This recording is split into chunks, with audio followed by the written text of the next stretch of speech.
Hello, everyone around the world. Thank you for joining us today in this very important webinar. We'll be listening to excellent speakers about the modeling work and the mathematical projections looking at what the TB burden is and how COVID-19 has impacted the TB burden. We're very excited to have three distinguished and experienced people that will be talking to us today. We have an hour webinar planned. We have lots of people joining. You can all use the Q&A if you have any questions. Even during the presentations, please feel free to pose any questions during the Q&A. We will be looking at all the questions. After the three presentations, we have three presentations today, we will take your questions and we will have time for discussion. If we do not have time for your specific questions and you want some clarifications, please feel free to send those questions anyway. We will talk with the panel members and we'll try and get you answers following the webinar. The webinar will be posted live, will be posted on our network. It will be posted on YouTube and it should be available in a couple of hours after this call. We will also post all the presentations, so you will be able to download them and view them again at your time, and we're very thankful for the presenters to make them available to us. So let me tell you who is joining us today on the panel. We have with us Dr. Nimalan Arinaminpathy, who is working as an associate professor in mathematical epidemiology at the London Imperial College. He has a lot of experience working on the mathematical modeling, but also with countries directly, especially with India and Kenya. And he works with the WHO Southeast Asia office on a lot of his work. So we're really pleased to hear the work that they have recently done, and he will be starting with the presentations. Also with us is Dr. Philippe Glaziou, who works as a senior epidemiologist at the WHO department on the global burden of TB. He has been there for the last 12 years, and he's leading the team that works on epidemiology and modeling. And he will be also sharing the work that they have been doing and showing what the impact of COVID is on TB. With us as well is Dr. Tereza Kasaeva, who is leading the global TB department at the World Health Organization. She has been there several years now and comes from the Russian Federation with a lot of experience on TB, where she was a deputy director in the Ministry of Health. Really pleased that you will be able to lead us into the discussion. And on the panel as well, we have Dr. Madhupai, who is the professor at the McGill University. He will be also ready for any questions if you have any questions that you would want to ask. So with that, I'll keep it short, and I would like to give the floor to all our presenters who have a lot more to say than me. So please, Nim, if you can start sharing your presentation and take over, that would be fantastic. Thank you, everyone. Fantastic. Thank you, Petra. Can you see my slides? Yes, we can clearly see them. Wonderful. Great. I just wanted to start by thanking Petra and Madhu for the great opportunity to take part in this wonderful series. And also to mention that I am basically just a messenger for work that was developed by other folks, particularly the team here that you can see on the left-hand side, Lucia, Helen, Hanfu, and Juan at Imperial College, but also with invaluable input from colleagues from Hopkins, Avenir Health, USAID, and the Stop TB Partnership. And I should mention this work was funded by USAID and the Stop TB Partnership.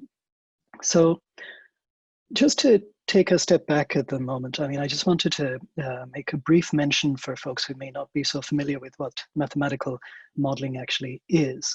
One of the challenges with infectious diseases is this, what you might think of as a sort of snowball effect, which is that when you have a person infected with a certain disease, that person may then pass it on to other people who would then pass it on to still other people, and so on and so forth. So you have this snowballing of transmission. And when we're thinking about the potential impact of interventions or changes to health systems, we also have to be concerned about how this snowballing effect might be affected. And I think one of the interesting things about coronavirus and TB is that when we look at the novel coronavirus, COVID-19, the measures against this virus are basically what you would do to any pathogen, novel pathogen, for which we don't have effective treatment or a vaccine, especially for dangerous pathogens, which is particularly that we have to do lockdowns, as we're seeing across the world, physical distancing, and so on. By contrast, on the other hand, TB, as we know, most cases of TB are curable. We have treatment for TB. And so a lot of the TB control efforts are really focused in recent decades on getting this treatment to people in need as early and as quickly as possible. And also, more recently, an increasing emphasis on TB prevention. And of course, the problem that we face is that by stopping the snowballing effect in COVID-19, we may actually be allowing a snowballing effect in TB by interrupting these opportunities for early diagnosis and treatment and prevention. And it turns out the mathematical models can actually be very helpful for capturing these complex accumulating effects of transmission. And usually we use it to model the potential impact of interventions. But of course, here we're looking at the reverse, which is what is the potential impact of disruptions to these systems that we have already put in place to manage TB. So the impetus for this specific work was, of course, this early survey that was done by the Stop TB Partnership of many different national TB programs. And it showed some very worrying signs at that time that disruptions were already manifesting in TB services. And as we know, these things have only grown over time as a result of the lockdowns in different countries. And so the question that we were concerned with in this modeling was specifically, even if these lockdowns are only short term, perhaps they might only last for a couple of months, what are the potential impact in terms of TB incidence and mortality over the next 5 years in high burden countries? But also looking forward, once lockdown related restrictions are eased, then how can countries best accelerate the restoration of their TB control in order to bring TB burden back to at least pre-lockdown levels, if not lower? And just to mention to you very briefly the overall approach that we took. Many folks will be familiar with this idea of the TB care cascade. Okay, and it's basically this series of events that happens between the development of incident TB, all the way through to diagnosis and treatment initiation, and until relapse-free cure. And in an ideal world, a patient would go from one end of this cascade to relapse-free cure as quickly as possible without any losses. But of course, we know that in the real world, there are programmatic challenges, delays, and so on. But moreover, the lockdown-related disruptions could also break this cascade in many ways. For example, delayed care seeking, perhaps as a result of lockdown-related restrictions on movement, misdiagnosis, and so on. And so there's a chain of potential events that might happen. So for the purpose of this modeling, we were fortunate in that we could draw from some previous models that had been developed. And this is from Vesga et al. In the Lancet Global Health from last year. This was some modeling that was done in support of the Lancet Commission on TB last year. And in that modeling work, the purpose is really to try and capture the care cascade in different countries. And so we were able to adapt that sort of modeling framework to see what would happen as a result of disruptions in this care cascade. Now, of course, this is a very simple sort of picture, and we know that in different countries, there are different considerations. And so for countries where there's a strong presence in the private sector, for example, in managing TB burden, we would be concerned about the care cascade in the private as well as in the public sector. For countries where HIV plays a strong role in TB epidemiology, then, for example, the amount of preventive therapy that is still going on amongst individuals initiating ART will be an important consideration. And likewise, in countries with a high burden of drug-resistant TB, we have an entirely different cascade relating to second-line care. And so for the purpose of this exercise, what we did was to try and choose emblematic countries that could represent the challenges in each of these different settings. And these were specifically India, Kenya, and Ukraine. And colleagues from Avenir Health also took the estimates from these country level projections to basically then project this to the global level. But what I'm going to do for the purpose of today's talk is basically focus on the country level modeling that we did, so you can get some idea of the foundation for the global extrapolations. So I'm not going to go through this table in too much detail, you'll be relieved to know, but I just wanted to mention that this was an exercise that was conducted pretty early on in the whole lockdown. And so in the place of actual observation, actual data for what was going on, what we had to do was to rely on expert opinion. And so we elicited expert opinion from experts at the Stop TB Partnership, as well as in USAID, for the different changes that might be happening to TB services at different stages of the care cascade. And so just to show you an example here, for instance, the initial patient delay before first presentation to care as a result of restrictions on movements. This delay might be estimated to increase by perhaps around 50% in certain countries, perhaps to a lesser extent in settings like Ukraine, and so on and so forth down the table. But I also want you to notice this top row here, which is reduction in transmission. And this is by how much could opportunities for transmission reduce as a result of the lockdown. This was perhaps one of the trickiest things to think through, because what we're thinking about is community level transmission on the one hand being reduced by the lockdown, but also potentially household level transmission being increased because of prolonged and intensified household contact. And so there are wide uncertainty intervals around this, but we estimated, for the purpose of the study at least, that perhaps overall we'd see a drop by around 10%. But I'll come back to that in a bit. But just to point out that these were assumptions that were populated by expert opinion. So I'm going to describe to you also, yes, how we think about the lockdown. And so imagine there's a certain period, perhaps around 2 or 3 months, during which all of the disruptions that I described there are in full effect. And then even once restrictions are eased, it would take some time to reconstitute normal TV services. It's not going to be instantaneous. And so we also modeled the potential for a restoration period during which normal TV services would come back to normal in a gradual way. And what we looked at were 2 scenarios. So one, which is what I might call a moderate scenario, which is a 2-month lockdown, followed by 2 months taken to come back to normal TV services. And a severe scenario where you have a longer lockdown of 3 months and followed by 10 months to come back to normal TV services. And I just want to show you results comparing these two types of scenarios. So just to show you some illustrative results, this is in the case of India. Remember, we had 3 countries, but this is just for illustration showing India.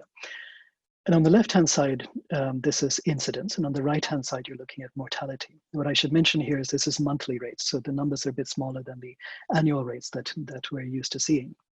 And in the blue line is basically the trajectory that we model might occur in the absence of lockdown-related disruptions. And if we had a moderate lockdown scenario, this is the projected outcome for incidence and mortality. Here in this key, you can see this is basically a lockdown of 2 months followed by a recovery period of 2 months.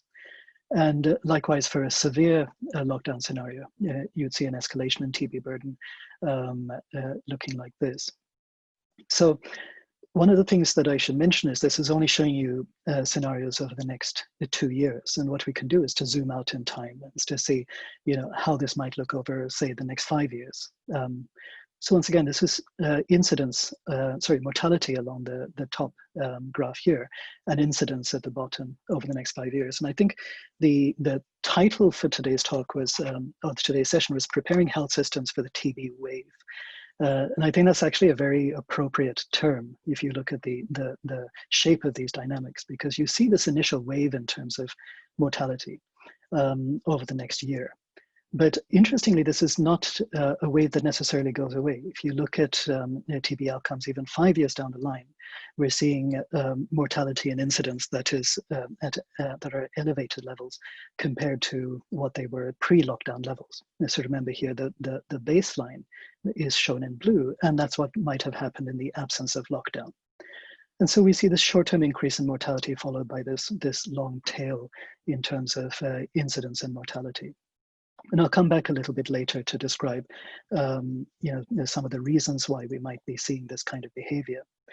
But we can put numbers to these, obviously. So some of the estimates that we came out with from this analysis involved, for example, the additional cases that you would expect over the next 5 years under these different lockdown scenarios, moderate and severe. And so the global extrapolation for these numbers suggests that we could be in the severe case, we could be looking at around an 11% increase in cumulative incidence over the next 5 years. And this is the source of the result reported in the Stop TB report, that incidence could go back to levels last seen in 2013. And likewise, we also can project mortality. And again, this was reported as mortality levels potentially going back to levels last seen in 2016. So it's important to understand then how we might actually mitigate these impacts, right? One thing I should mention is that in these results I just showed you, this is all assuming that normal TB services go back to pre-lockdown levels, right? That we are actually successful at restoring TB services to what they used to be. And obviously what this is suggesting is that we need to do something more in order to bring down these, the incidence and mortality to pre-lockdown levels or further. So the important question is, what additional efforts do we need to mitigate these impacts? And I think to address that question adequately, it's first important to understand what it is that's actually driving these, these dynamics. And I'll spare you the full analysis, but this is basically the conclusion. And it's basically what you are seeing here is the amount of TB that is undetected and untreated. Okay, and this is for each of the 3 different countries. And basically, as a result of the lockdown, there are reduced opportunities for diagnosis. There's potentially also a delay before symptomatic patients are seeking care. Perhaps they're not even seeking care. And so what you find is this swelling of this burden of undetected, untreated TB. And so when restrictions are eased, it's that increased burden that is actually then responsible for the increased mortality that you see, but also the increased amount of transmission, because the latent infections that they would seed would then be expressed in the next few years as an elevated incidence. And so really this is the key driver between a lot of the impacts that we're seeing. And so the obvious thing to consider then is, when we ease restrictions, what would be the potential impact of case-finding interventions that are focused on reaching these missed cases and bringing treatment to them as rapidly as possible? So just to show you very briefly, this is these are projections from India. This is, once again, the blue line is what might happen in the absence of a lockdown. The red line is what might happen with the lockdown, but if services are just restored to normal without any supplementary measures. And the dashed line here is what might happen if we had additional case-finding measures. And in this case, case-finding measures that had the target of reaching notifications of 17 per 100,000 per month. I should mention these are supplementary activities that only run for 2 months after easing a lockdown. But what we can do is we can actually stem this long-term increases in TB burden as a result of this, this expanded pool of undetected, untreated TB. So I mentioned a few slides ago about the assumptions about transmission as well. And I just wanted to mention that very briefly now, which is about this assumption of 10% transmission that folks might remember. What we did do is then perform some sensitivity analysis around this under the assumption of 25% reductions as well. And again, I'm going to spare you a detailed walkthrough of these results, but one of the things I want to point out is that if you have a stronger reduction in transmission, you'd expect to see a short-term reduction in incidence, but still over the next few years, we would be expecting to see net increases in incidence. And if you looked at the undetected, untreated TB that I was just pointing out earlier, in this case, it actually doesn't matter what you assume about transmission. This is going to be a rapidly increasing burden. And so the conclusions that we come to about the need for reaching those cases would be robust to what we assume about impacts on transmission. And for folks who are interested, I'd also like to point you to some work by colleagues at the London School who have looked at this question in a little bit more detail in a report that was published along these lines as well. But also coming to fairly similar sorts of conclusions. So in any modeling study, it's always important to list some of the key limitations involved. And I think a couple of the important ones to point out is that here we're only looking at the lockdown-related disruptions to TB service provision. And we're not looking at the direct pathogen-pathogen interactions, for example, between the novel SARS coronavirus and TB disease. And there's some evidence that we've not covered here that there might be increased severity of coronavirus infection given existing TB infection. We've also not considered a potential impact of coronavirus infection on those with previous TB history, even if that's been resolved, because we know that people with previous TB may have pre-existing lung injury, and it's plausible that this may be as strong a risk factor as perhaps diabetes or hypertension in the severity of subsequent coronavirus infection, but it's not something that we've addressed in the study. So for these reasons, perhaps the mortality implications at least are on the side of being underestimates. But I also wanted to point out a broader point about the modeling itself, which is, how confident are we that these impacts will occur? And I think we should say resoundingly no, because what we're modeling here are not predictions.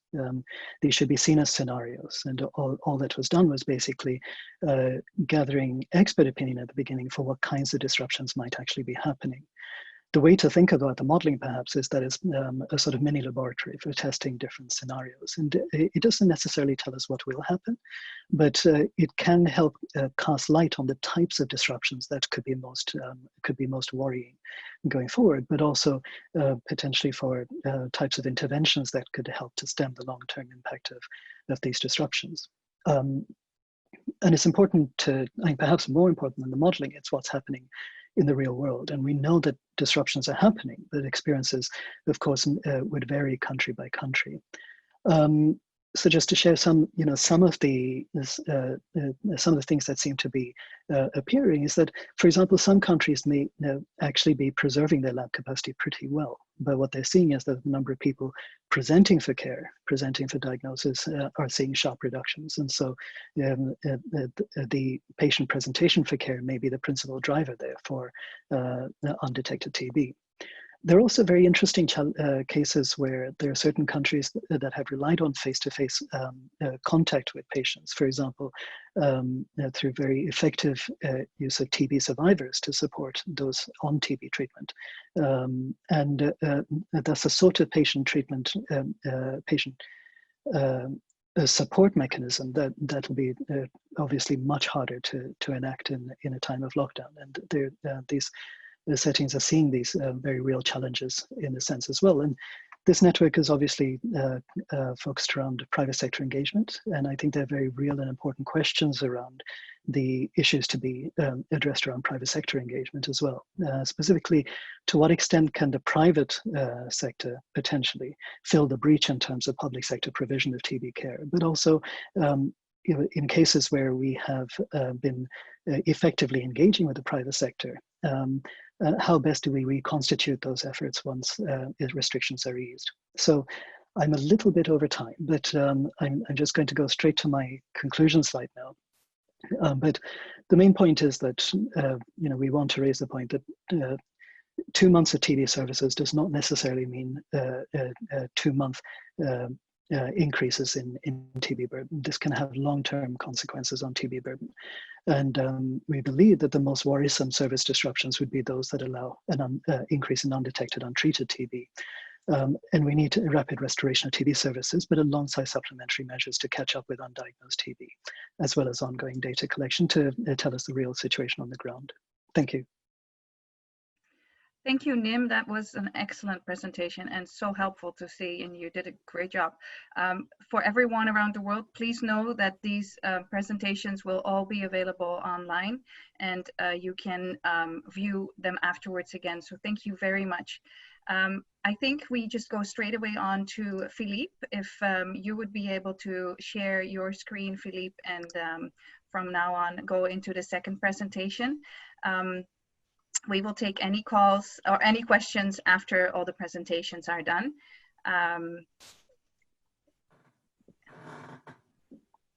Philippe? Yes, thank you, Petra. Thank you for the opportunity. I'm fitting with the system. I'm trying to share my screen. We can see your screen. All right. That's great. Good. Thank you. Yes, wonderful. I will be discussing two things here. The first, the impact of delays in detection and care that we have been observing in many countries. We've known since the advent of modern chemotherapy for TB after World War II that chemotherapy actually achieves a great reduction in case fatality, and delays in detection and care have an impact on mortality, as Nim demonstrated a moment ago. I will also be discussing the impact of a severe economic recession the world is entering, as we have also ample evidence indicating that there will be, through different pathways, an impact on TB of those economic contractions. This plot comes from the China National TB program from the Chinese CDC, and it indicates for different years the time series of case notifications per week before and after the Chinese Spring Festival. Everything stops in China during the Chinese Spring Festival, so that's why the notifications are always dropping on that week. In 2020, that was the end of January, and you can see the green line here at the end of my arrow, the drop in detection compared with previous years, and leading to a slow recovery in about 3 months to almost the levels of previous years. The China is a big country, large population, and many of the disruptions have been essentially in Hubei, more than in other provinces. So we are looking forward to seeing more data, particularly by province. This slide shows what happened in India. India has a modern TB surveillance system that allows the computation of weekly counts of cases, which are typically between 40 and 50,000 cases a week. And when the lockdown was initiated end of March, you see a dramatic drop in reported cases, 75% reduction in the weekly cases in total, and a reduction from the private sector is around 85%. And we can see a slow recovery as the lockdown is partially lifted in some states, and hope that there will be a further recovery not too long in the future. So using these observations and other observations from countries such as Brazil, where case notifications have dropped 40% in April compared with previous months, or Indonesia, which is showing a similar pattern as in India, and other countries, we have built a very simple model of the impact of delays in case detection that builds on the methods that we use at WHO to estimate the burden of TB by country. And the prediction is pretty consistent with what Nim showed. That is, assuming, for instance, a 25% drop in global case detection over a period of 3 months. So decrease in case detection is on the horizontal axis here, and the duration 3 months on the vertical axis. We may end up with nearly 200,000 additional deaths as a result of a growing pool of undetected cases. The impact will be different in different countries, particularly might be more marked in countries with higher burden of HIV as a result of higher case fatality rates in untreated HIV cases. The other part of my presentation is about the economic recession. I think this is a very important matter for concern, and it's something that's difficult to model. The IMF is in its monthly, I think it's monthly economic outlooks, predicting a 3% economic recession in 2020 with large variability between countries. I've highlighted some countries where the economic contraction will be more severe, 5% more than 5% in Brazil, Nigeria, South Africa. But also in advanced economies, the contraction will be very, very severe. And that may have an impact in terms of how the advanced economies can contribute to international funding for health and for TB in particular in the coming year or two. Looking at experiences of severe economic contractions, as the one we're experiencing now, but we are just at the beginning, on the left-hand side of this slide, you can see the time series of TB death in Russia. In the 70s, down to the, up to 1990, there was a steady decline in TB mortality. I think the most important is to follow the solid circles. And then going up back to the level of 1970 in a few years, in less than 10 years. And if we look to the right-hand side, the gross domestic product per capita has contracted quite severely over a long period of time, from 1990, the time of the fall of the Soviet Union, up to 98. And it took many more years before the pre-crisis level was regained. So a correlation, if you like, just highlighting a pattern. Looking at Latvia, if the GDP per capita is on the horizontal axis, number of TB deaths on the vertical axis, the story starts in 1990. The GDP per capita, or GNI per capita, is nearly $8,000. It starts shrinking in 91, further contracts in 92. And then the economy stabilized. You can see during those two years, the number of TB cases stays about the same. But in the following 4 years, the number of TB cases doubles. And then the economy builds up again. And in 2000, that's 10 years after the crisis, the economy is back to the level of the crisis. And it took another 4 years or 5 years for the number of TB deaths to be down to the level before the crisis. So you can see the long-term impact of an economic recession, which also resulting in an emergence of drug-resistant TB, a very high level of drug-resistant TB. Let's turn to Asia. This is Thailand. You may recall the Asian crisis of '97. It was a very severely felt crisis in Thailand, even though it was nowhere near as bad as in the former Soviet Union. It was certainly a very severe crisis there. And so you see the GDP was rising steadily up to the crisis. Then there was a decline, and it took 5 years to recover the pre-crisis level. So in total, the crisis had a long-term effect on the size of the economy. As for the number of new cases, that is taken from the case notification system, we see a drop and then a rise, and it's hard to interpret for the reason that the TB surveillance system had been reformed in the late 90s in a much less than optimal manner. And all disease surveillance actually was poorly performing. And so it's hard to make sense of these series because they are very incomplete when it comes to counting TB cases. There's one piece of information that is, I think, important to remember is Thailand was successful in implementing a universal health insurance scheme for all its residents in 2002. That was a very ambitious program, and it was successful. It left aside the illegal immigrants, who were later covered by NGOs and other types of schemes. But that was a successful reform, and it might have contributing to mitigating the impact of the crisis. In 2020, TB remains a disease of poverty. It has always been a disease of poverty.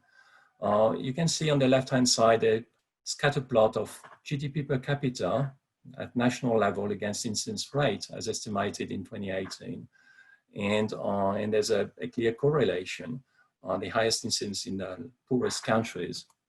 And poverty is associated with TB incidence, often mediated through undernutrition and other risk factors, but undernutrition, as I will show you in a moment, is a very important one. There's again, high correlation between undernutrition prevalence on the horizontal axis and incidence on the vertical axis. So all these dots are one country. Looking at TB determinants, undernutrition in terms of the attributable number of cases due to that exposure to that factor is extremely significant. It is the most important determinant of TB these days. Out of an estimated 10 million incident cases a year, about 2.3 million are attributable to undernutrition. And this is in part because undernutrition affects the host capacity to respond to infection. We know that approximately 1.7 billion people in the world are infected, but not everyone is equally capable of containing infection and not developing TB. So undernutrition is actually making that capacity much weaker and making it much more easy for TB to develop. And is also one of the reasons why TB is not declining in some countries, such as in the Philippines, because undernutrition doesn't change. So the respective impact of these different risk factors varies by country. Undernutrition is key in India. And while in South Africa, HIV is the most important determinant. And in Brazil, well, there's a mixture of different factors, but alcohol also plays a role. It's important to have an understanding of these determinants, because an effective intervention that might address in particular undernutrition, in particular in the context of an economic recession, might actually contribute greatly to mitigating the negative impact of the current situation on TB. And there was an attempt at building a conceptual framework linking TB incidence to poverty, social protection, and TB, and mediated through risk factors, published 2 years ago, using modeling of a statistical nature of an ecological nature. And the conclusion, I'm running short of time, I'm afraid. The conclusion from that modeling was that social protection was an extraordinarily powerful factor in driving down TB incidence, and probably because it allows reducing the impact of factors such as undernutrition by allowing people who lost their jobs to live and provide for their household. Noting here that the extent of social protection, as expressed as a percentage of GDP and reported by the ILO to the SDG database, is very uneven. There's a large amount of variability. You can see countries in sub-Saharan Africa where there's both a low level of social protection and a high level of TB burden, but also countries in Southeast Asia, such as India or Pakistan, where the burden of TB is very high and social protection as a percentage of GDP is very low. Also some high-income countries like Saudi Arabia, where most of TB cases arise from the migrant workforce and with very little in the way of social protection. So this leads to my last slide about mitigation. So number one is restoring essential services, including TB case finding and care, will go a long way in preventing the excess mortality that our name and I've just been discussing. And in the WHO guidance on maintaining essential health services, TB is clearly listed, and a number of actions are described in the guidance. Number two is social protection, particularly in the context of economic contractions.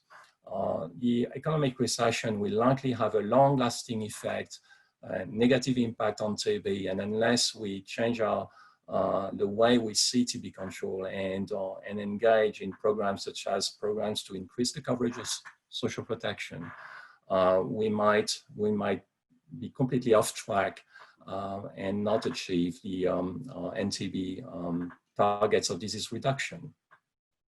And all of this is about pursuing the UHC agenda of WHO.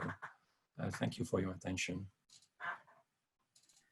Thank you so much, Philippe. That was really great. Really good to see your data and how you've put it forward. And you're nicely leading into Tereza's presentation by actually putting the WHO document forward. So Tereza, if I can ask you to maybe put a few of your slides and open for the main discussions, that would be great.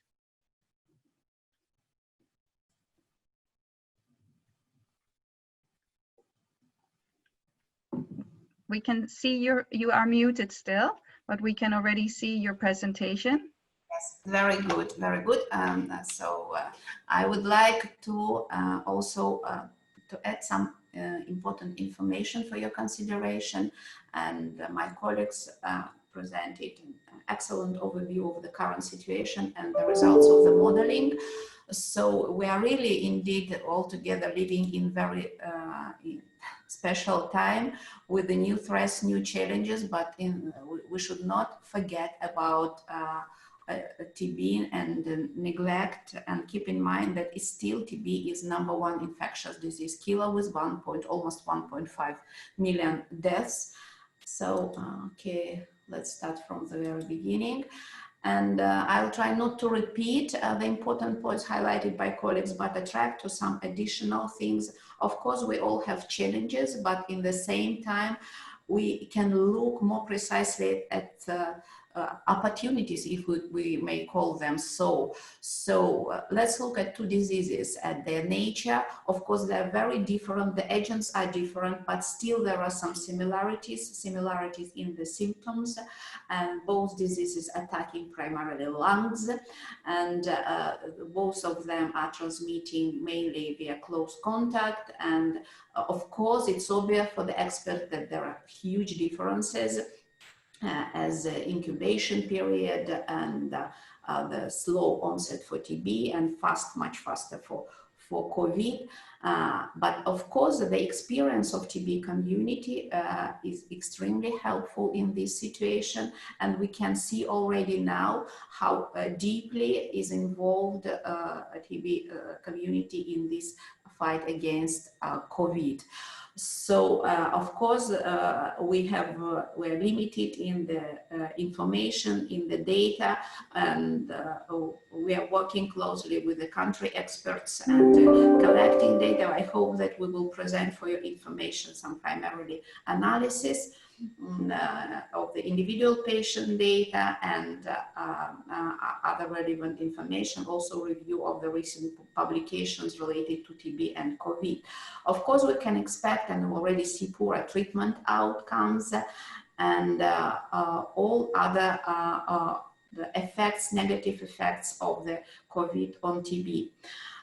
Of course, unfortunately, we can see also the growth and this COVID-19 pandemic provoked social stigma and discriminatory behavior even more. And again, we have this experience of combating stigma, and that's why this experience now again will be needed even more in the current situation. So our main request will be, of course, providing continuity of TB services in public and private sectors. And of course, our advocacy should be aimed to prioritize TB services, at least in the highest TB burden country, and declare them as an essential services. And we made already some very important steps towards this. Here for your attention is the information about some steps and documents developed jointly with the partners by WHO since this outbreak of COVID happened. And we try to be very proactive and react on the threats with our and provide responses to the questions we received from the community. And that's why already early March we developed jointly with regional and country offices, and with a joint review from our core partners as the Stop TB Partnership, Global Fund, USAID. The information note with the most important highlights, how to diagnose both TB and COVID with the help of our networks, with the help of lab capacity. We have STB programs, how to provide and strengthen infection control measures, which could be essential, and now it will be our maybe revamped area of work for the continuation of the TB services. It should be taken into consideration that sometimes disruptions happens because of absence of necessary infection control measures. Later on, we updated several times, responding to the questions are coming. Also, you can find information on the use of BCG vaccination in the scientific brief released in April. Philippe demonstrated the examples of the modeling, and they're quite aligned with the work done by NIM and Stop TB Partnership. And of course, I think this could be all used for the advocacy purposes, as well as other basic documents. And again, I would like to attract your attention to the new release, updated guidelines for TPT, TB preventive treatment, coming soon, the guidelines on drug-resistant TB diagnosis, updated guidelines. We're continuing our work, and multi-sectoral accountability framework with a checklist. All of them could be absolutely relevant and even becoming more critical in this situation. And we wanted to highlight this in our messages to the member states. These are the examples already shared. What could be the impact negative on TB mortality, additional 400,000 deaths if this disruption will be continued and detection drops by 50%. And we can avoid, of course, this negative impact and even further impact, which can be continued for the years, and it will take years to come back to the initial situation. So what was our request? Of course, people-centered approach and care is becoming preferable. And now we should provide continuation of the services using all these so-called new and already existing instruments and tools, digital technologies, home-based treatment, community-based treatment, with the provision of all strong infection control measures.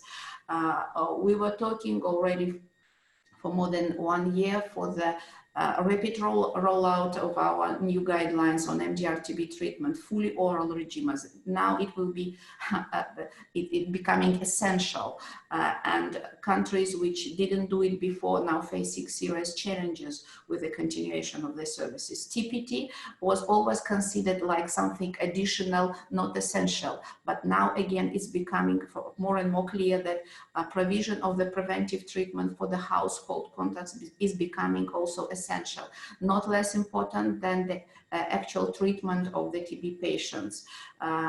So that's why our advocacy should be focused on the TPT for all households, for children under 5 years, for people living with HIV, and for other relevant categories.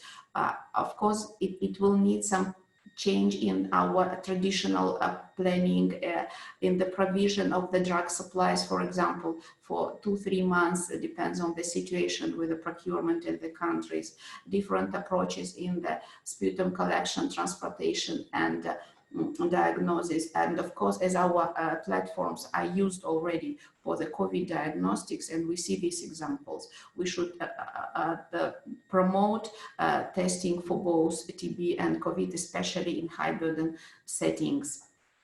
So this is for your information. Again, all the tools, documents, and guidance available, essential health services Philippe mentioned, and as community-based services where TB part is very clearly articulated. We are continuing updating our guidelines and modeling, and we're working on the policy briefs.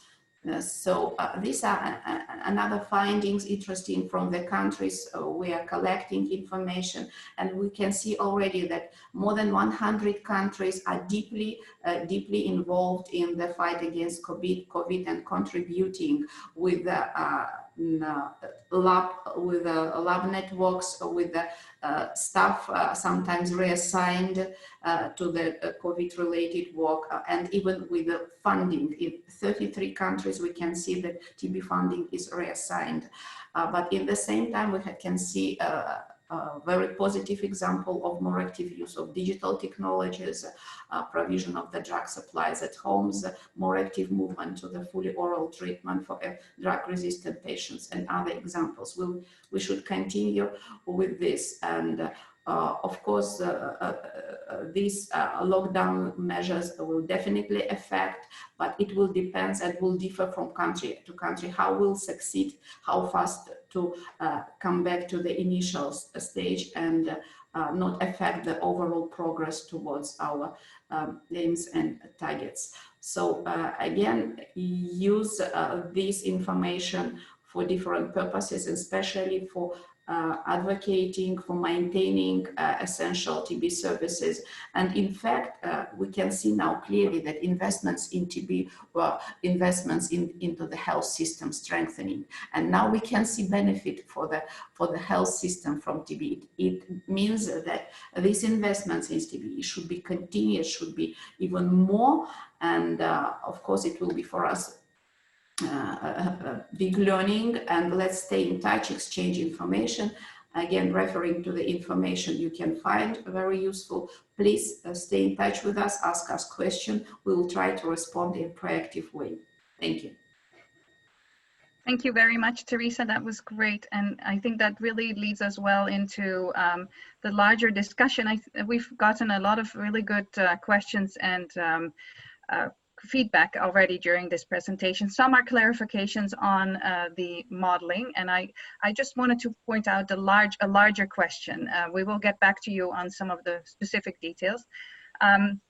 So I'm going to pose a question, then I'm going to ask Monica Diaz, who's with us on the panel as well, to reflect specifically on the private sector and the public-private sector response related to the modeling. So what we see from the feedback from the different people that are listening to the audience, they're saying mainly that we're not just looking at one disease. It's great to see this presentation that we're specifically looking at tuberculosis, but obviously there's a lot of impact from COVID and how strategies are currently being put in place to try and protect people from COVID. So how has the wearing of face masks or the social distancing, has that impacted the transmission rates, and is there modeling done around that? That's a question. Also the testing, if there is joint testing on TB and HIV, would that impact the burden in a different way? Or the opposite effect, if we're actually seeing that the gene expert, which always was used for TB testing, is now being used for COVID, have such factors been thought about within the modeling as kind of would be having a worse impact on the burden in the future? And I think a larger question is, how can we look at models in the future for a health systems response that actually does not look just at one single disease and only TB, but looks at a broader way? Like what within TB specifically, how can we model which way of active case finding, of which model that actually helps us the best to get to a place where we want to be in responding to the TB burden? But are there ways where we can have an integrated approach where we're not just looking at TB, but also looking at malaria, HIV, immunization, many of those diseases that are seeing exactly the same impact on their programs? And so I want to pose this large question kind of to all the panel members and see if you want to reflect on these questions, but maybe give Monica first a chance to say something more specific on PPM, and then I'll go to each of the panel members. We have time for you to say something, and I think we have 10 minutes more left. If everyone agrees to stay 10 minutes, we will make sure that each panel member gets a chance to say something before we round up. So Monica, do you want to start? Sure, thanks so much, Petra. And it's really great to see over 200 participants connected, and we have an excellent lineup of speakers, great presentations, from Tereza and of course Nim and Philippe. As we could see today, there's such a wealth of work that's been done on TB and COVID since the start of the pandemic. And Tereza pointed that out in the timeline. And in parallel, it's been good to see these webinars that have been a very good discussion forum, I think, to put the spotlight specifically on PPM, because very often private sector engagement, as always, has been deprioritized. It always comes towards the end. So it's good to have this sort of discussion, and good to hear all the questions coming from the panelists. So one quick thing, and I'm sure Madhu can add to this. The World Health Organization is looking not just at, while we, of course, at the Global TB Program are focused on tuberculosis, we are part of the big picture. We're looking at universal health coverage, private sector engagement. There's a wealth of work done on that, and we've done a couple of webinars on that already, and do go in to the Learning Network Forum to look at information on what's happening on UHC and private sector engagement as a whole. So it's happening big picture, but what's essential is also to look at tuberculosis specifically, given, as Tereza pointed out, you know, the linkages between, the similarities between the diseases, and also the severe impact of TB. I like what both Nim and Philippe and of course Tereza said. The short-term impact of COVID can have long-term consequences, and this puts all the gains that we've made in the TB fight at risk. The targets that we've been struggling to achieve, the promises made by countries for the UN high-level meeting, at the UN high-level meeting in 2018 by heads of state. We actually made great progress last year. We said, you know, we hit the milestone, and a huge part of that was actually public-private mix, private sector engagement, which helped push up notifications. That's at risk.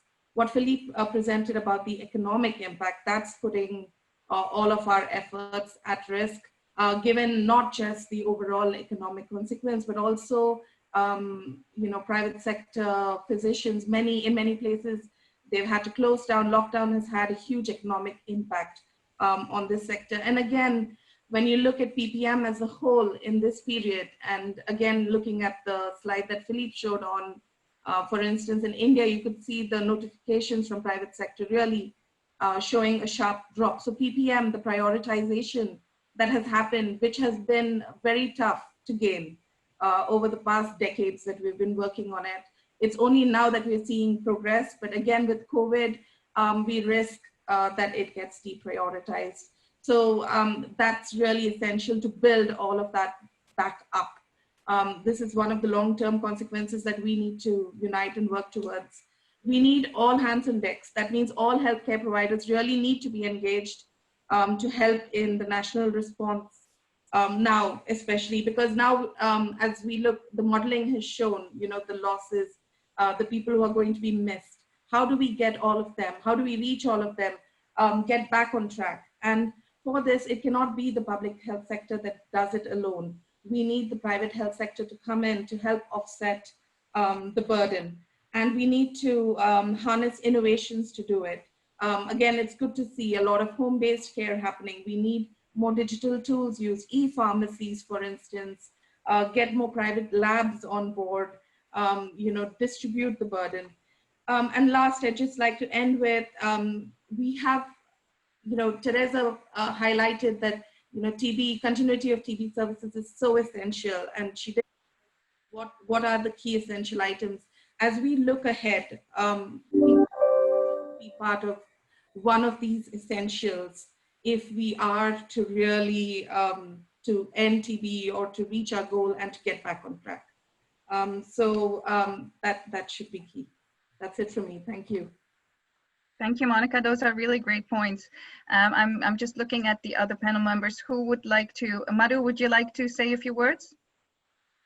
You're mute, Madhu. I need to leave, unfortunately, for another talk, but I want to thank all of you for coming online.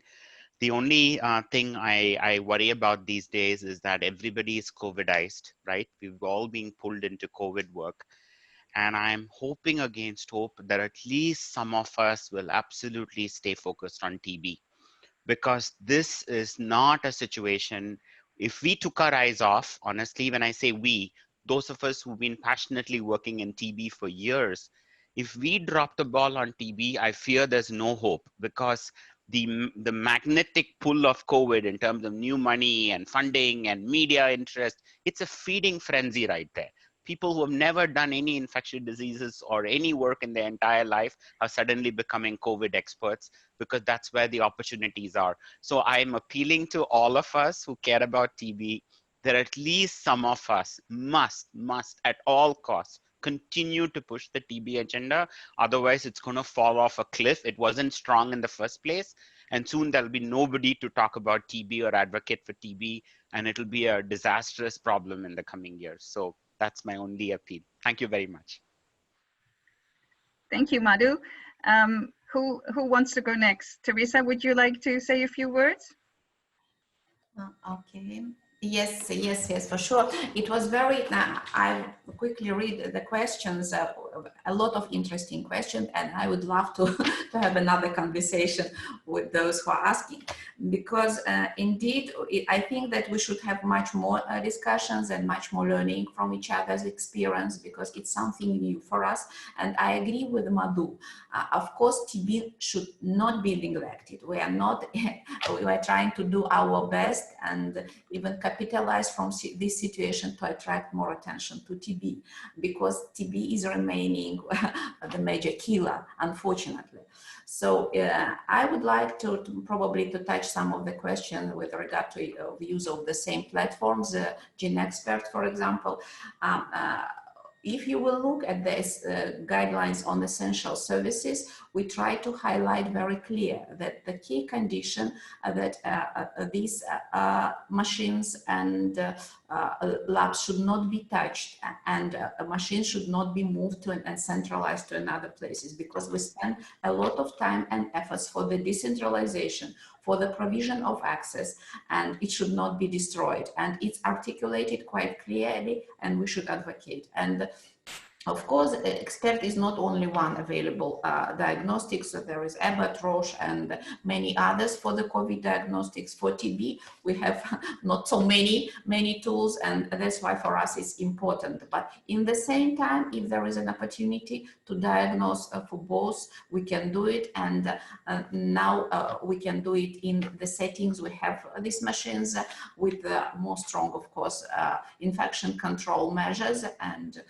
all that our stuff should be provided by PPE, but it's another opportunity, because we should avoid these situations with comorbidities, when it will become even more severe to have these two diseases in the same time for the patients. So let's continue working. Please share your questions. We will try to respond, and through you, Petra, and colleagues also send our responses, and definitely we will continue working on TB. Thank you. Thank you, Teresa. Thank you very much. Philippe, would you like to say a few reflections? Just one word on private engagement. I think just to support Monica's statements on this, perhaps we need to rethink how the health systems are used in the times of crisis. It's been the case in many countries, not just in India, that the private sector has basically being underused, and the public sector has been overwhelmed, and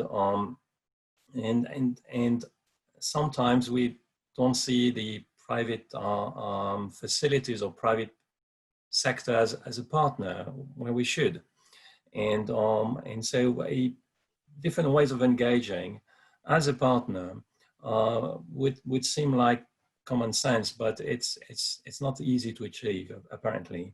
And we need to learn from what just happened in the past few months. Having private hospitals running or shutting down, or having many beds not used is just a shame. And it shows lack of organization at a national level. And that is all under the responsibility of ministries of health. So that is what I would like to say. Thank you. Thank you. No, I think those are really valid points. I'm giving Nim the last word because we are over time, but Nim, please go ahead. Thank you. That's an honor. And it'll be a brief last word, but just first briefly to agree with Philippe, but also to connect that with the question that came up earlier, which is what other types of case finding are there? Of course, private sector engagement is a type of case finding.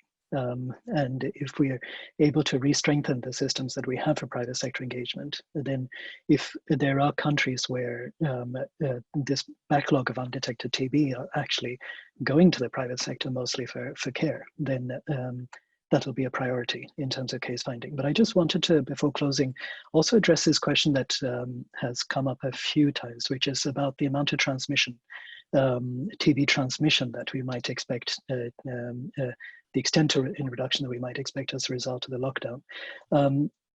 And I think, perhaps it's the subject of a whole other call, but there is perhaps a scientific perspective and a programmatic perspective, and sometimes they overlap.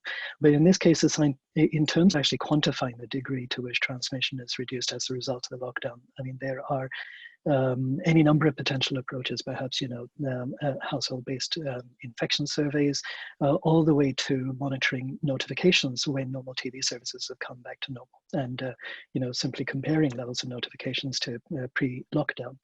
But at the end of the day, I think also the important thing is the important question is by how much does that change our sense of priority about what to do about TB services when lockdowns have been lifted. And one of the things that's coming across, at least from our analysis, is that it doesn't, TB transmission may go back to normal once restrictions are eased. Whatever level it has been diminished to, it'll come back to normal once people are circulating as they did before.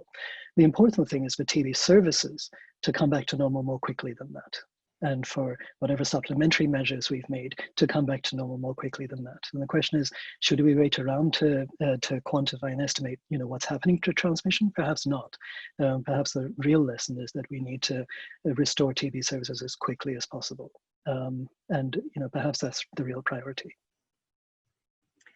Nim, thank you so much. I think this call to action, urgently expand our services under these difficult circumstances, is very clear, but maybe not the most evident, but is from the data becoming even clearer. I know that we've taken more of your time than everyone had reserved. I really want to appreciate your input. I thank the panelists for your excellent presentations and comments and questions. We will be putting a question and answer session together where we will ask the panel members to go more in detail in all the questions that you've asked. And indeed, many of these questions would deserve a full webinar. So thank you for giving me topics for the future. We will not be stopping with our series. Please keep watching the TBPPM series. We are planning one for about 2 weeks. Will be the next one. All this information, including all the excellent references that the panelists have made, I will post everything online in the next couple of hours. You will be able to view everything in our network as well as on YouTube. Thanks to everyone for your participation, for your questions, for your input, for your great presentations.